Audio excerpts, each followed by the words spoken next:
Hi, everyone. This is the fantasy module. So let's talk about what you're going to have to do. Um, we've already started talking about fantasy and fiction earlier this semester. Now you're going to take it to the next level. I have provided you with a list of fantasy books, just a ton of them that are very popular and well known.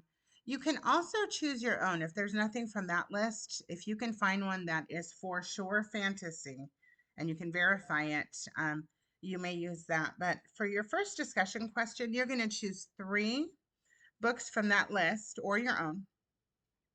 You're going to provide a comprehensive summary of each, and you're going to provide a review. You're a critic, you're a book critic. So, in terms of fantasy books, how does this stack up? What did you like about it? What did you not like about it? And then, of course, always remember to respond to the postings of your classmates as well. Your assignment for this week is going to test your creativity. It's called the Fantasy Diorama. So you don't necessarily have to create a diorama. What I'm asking you to do is to think back to when you were in school. You were in K-12 and you had book reports to write. So back in my day, a long time ago, um, the teachers would say, here's the book. You're going to take it home. You have a week to read it. And then you're going to fill out this worksheet. And the worksheet was like, what is the plot? What is the setting? Who are the characters? Just a really generic worksheet. And a lot of teachers still use those. And I don't think that that's the best way to assess student learning. So your job this time is to think, and I know you're not all studying to be teachers, and that's okay. You can still do this assignment.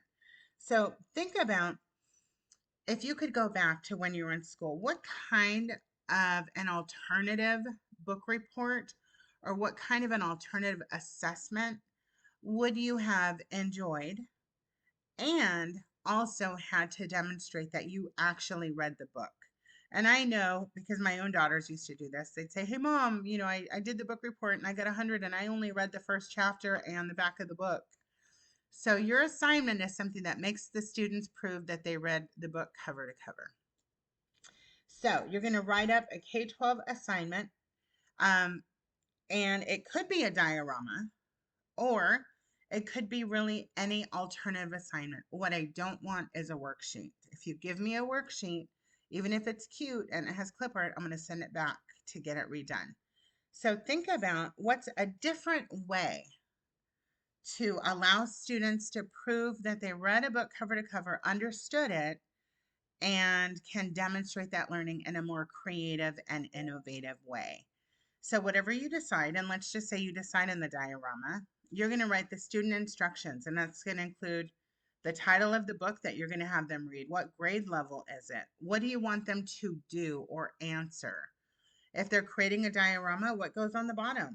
What goes on the bottom? What goes on the top? What goes on the sides of it? What text and information do they have to include? What is the focus? If you do an alternative assignment, which you can, there's tons and tons of things out there that you can allow students to do besides a worksheet. You're going to write the student instructions. Then you're going to create a scoring rubric. Now, if you're saying, I don't know how to do a rubric, yes, you do, because in your Canvas class, there's a rubric for every assignment that you have to do. I've already modeled that for you. You can actually open up previous assignments or this assignment and look at how rubrics are set up. You've got the criteria, mechanics, content, whatever. And then you've got full credit. Maybe it's 10 points for each section. Partial credit, 7 points. If you do this, you weren't exactly meeting all expectations, but you were close. Half credit. And then you have to write in specifically in order to earn half credit. What did they have to do or what were they missing? And then the zero column, normally it's just this whole section was missing from your assignment. So you're going to do a write-up. You're going to create a rubric for the students that's age appropriate. So if you're doing a kinder rubric, then you want it to have pictures like a smiley face or a straight face, or I hate sad faces, but maybe a sad face.